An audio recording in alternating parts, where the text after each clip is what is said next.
అభినందనలు తెలియజేస్తూ మా పార్టీ అధ్యక్షులు పెద్దలు శ్రీ కేసీఆర్ గారు వారు దురదృష్టవశాత్తు వారికి కొంత గాయమయ్యి హాస్పిటల్లో ఉన్నప్పటికీ ఎప్పుడైతే ఈ ప్రతిపాదన శ్రీధర్ బాబు గారి ద్వారా మరి వారికి వచ్చిందో వెంటనే ఒక క్షణం కూడా సంకోచించకుండా రెండో ఆలోచన లేకుండా తప్పకుండా సహకరించవలసిందే అని చెప్పి ఏకగ్రీవంగా ఎన్నిక కావడానికి వారు మాకు ఆదేశాలు ఇవ్వడం జరిగింది. దానికి అనుగుణంగానే నిన్న మీ నామినేషన్లో కూడా మేమందరం కూడా పాల్గొనడం జరిగింది. అధ్యక్ష, మీతో వ్యక్తిగతమైన అనుబంధం కూడా నాకు చాలా ఉంది. మీరు 2009 శాసనసభకు ఎన్నికైన నాడు నేను కూడా మీతో పాటు సహచర శాసనసభ్యుడిగా ఉన్నాను. ఆనాడు తెలంగాణ ఉద్యమంలో కూడా మీరు మీ వంతు పాత్ర పోషించినారు. 2012 నుంచి 14 దాకా మీరు మంత్రిగా, ముఖ్యంగా మా శాఖకు మంత్రిగా, హ్యాండ్లూమ్స్ అండ్ టెక్స్టైల్స్ డిపార్ట్మెంట్కి మంత్రిగా మీరు పనిచేసిన క్రమంలో ఆనాడు ఒక సందర్భంలో నేను మీ దగ్గరకు వచ్చి మీరు రండి, సిరిసిల్లకి మీరు రావాలి, ఎందుకంటే రాష్ట్రం మొత్తంలోనే టెక్స్టైల్ అంటే సిరిసిల్ల కాబట్టి మీరు తప్పకుండా రావాలి అంటే మీరు కొంత సంకోచం వ్యక్తం చేసినారు మొదలు.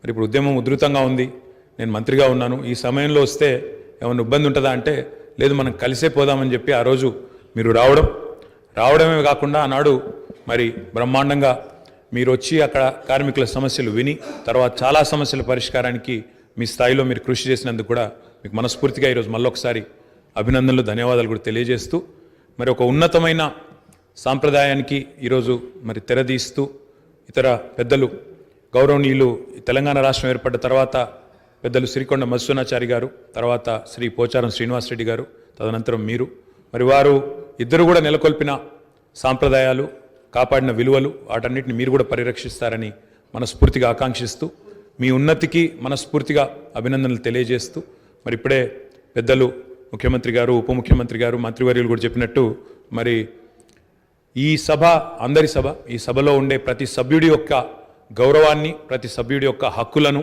ముఖ్యంగా ప్రజల తరపున మాట్లాడే ప్రతి నాయకుడి యొక్క, ప్రతి గౌరవ సభ్యుడి యొక్క మరి గొంతును వినిపించే విధంగా ఆ బాధ్యత మీరు తప్పకుండా సమర్థవంతంగా నిర్వహిస్తారని మనస్ఫూర్తిగా ఆశిస్తూ మరి ఒక సామాన్య ఎంపీటీసీ పదవి నుంచి ఈరోజు శాసనసభ స్పీకర్గా ఎదిగిన మీ జీవితం ఏదైతే ఉందో, రాజకీయ ప్రస్థానం ఏదైతే ఉందో, ఇది చాలామందికి తప్పకుండా స్ఫూర్తిదాయకంగా ఉంటుందని చెప్పి మనసారా ఆకాంక్షిస్తూ మీ బాధ్యతలో మీరు 100% విజయవంతం సాధించాలని మా పార్టీ తరఫున కూడా కోరుకుంటూ మళ్ళొకసారి మీకు అభినందనలు అధ్యక్ష. Thank you.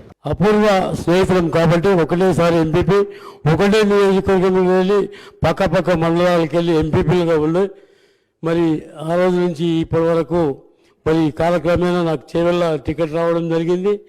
మరి మీకు వికారాబాద్లో కూడా 2 సార్లు ముఖ్యమంత్రి గారు కూడా వికారాబాద్ పోతావాలని కూడా అడిగినాను. మొన్న వికారాబాద్ పోమని కూడా చెప్పిండు. ఆయన కూడా నేను వికారాబాద్ పోను సార్, చేవెళ్ళకి వెళ్ళి ఉంటాను చెప్పు. కాబట్టి ఏమైనా అందరికంటే ఎక్కువ సంతోషం నాకుంటుంది. ఎందుకంటే నేను ఫస్ట్ టైం తీసుకుపోయినప్పుడు నామినేషన్ నా బైక్ మీద తీసుకుపోయి ట్రాఫిక్లో జామ్ అవుతున్నామని చెప్పేసి బైక్ మీద తీసుకుపోయి నామినేషన్ వేసి ఇచ్చిన సందర్భం. అదేవిధంగా మేడం ప్రచారంలో భాగంగా 2008లో ఒక ఊళ్ళో ఎమ్మెల్యే క్యాండిడేట్ ఏంటంటే మేడం నన్ను చూపించింది, ఆయన ఎమ్మెల్యే క్యాండిడేట్. అలాంటి సందర్భం అంటే ఒక లాస్ట్ ప్రచారం ముగించే సమయం లోపల మరి ఆ ఊరికి రాలేని పరిస్థితిలో వేరే మండలాలు ఉంటే అక్కడ నన్ను చూపించిన సందర్భం ఉంది. కాబట్టి అందుకే మనం అపూర్వ స్నేహితులం అని చెప్తున్నా. మరి అదేవిధంగా అపూర్వ సోదరులం.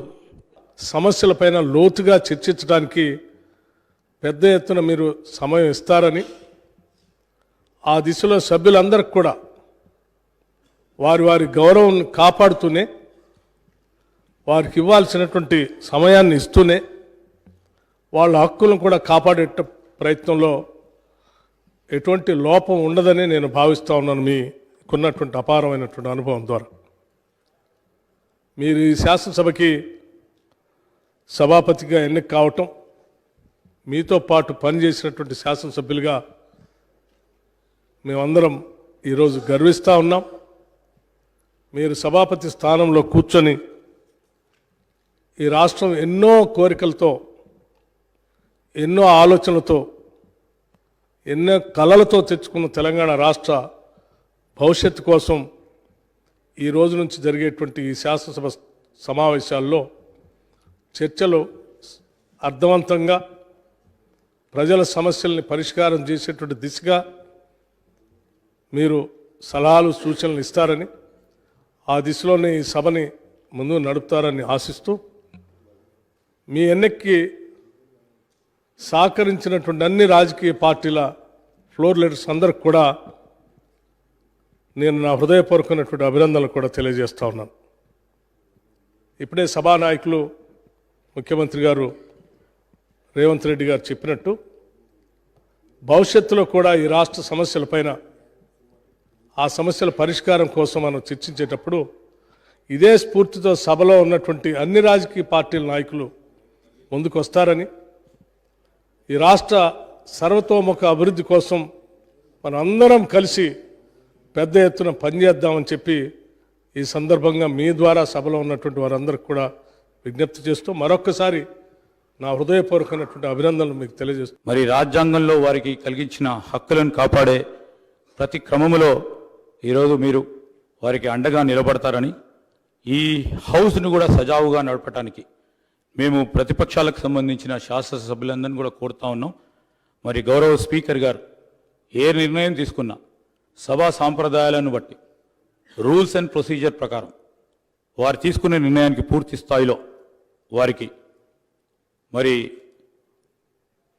తప్పకుండా సపోర్ట్ చేస్తారని ఆశాభావంతో ముందుకు చెప్తూ, మరొకసారి మీరు శాసన సభాపతిగా ఆ స్థానంలో కూర్చుంటే నేను మాకు ప్రత్యేకంగా మా కుటుంబానికి సంబంధించి మా నాన్నగారు శ్రీపాదరావు గారు శాసన సభాపతిగా మరి అదే చైర్లో ఇదే శాసనసభలో మరి అనేక సంవత్సరాలు శాసన సభాపతిగా వారు ఈ శాసనసభను నడిపించిన వైనాన్ని ఒకసారి జ్ఞప్తికి తెచ్చుకుంటూ, మీరు ఈ 5 సంవత్సరాల కాలం పాటు ఈ శాసనసభని దిగ్విజయంగా ఈ తెలంగాణ రాష్ట్రంలో ఉన్న ప్రజా సమస్యలను ఈ శాసనసభ వేదిక ద్వారా తీరికంగా చర్చించే ఆలోచన చేస్తూ ఉన్న మా ప్రభుత్వానికి సంబంధించి మీరు తప్పకుండా మీరు దిశని ఇవ్వాలని కోరుకుంటూ మరొకసారి మీకు అభినందన తెలియజేస్తూ సెలవు తీసుకుంటాను.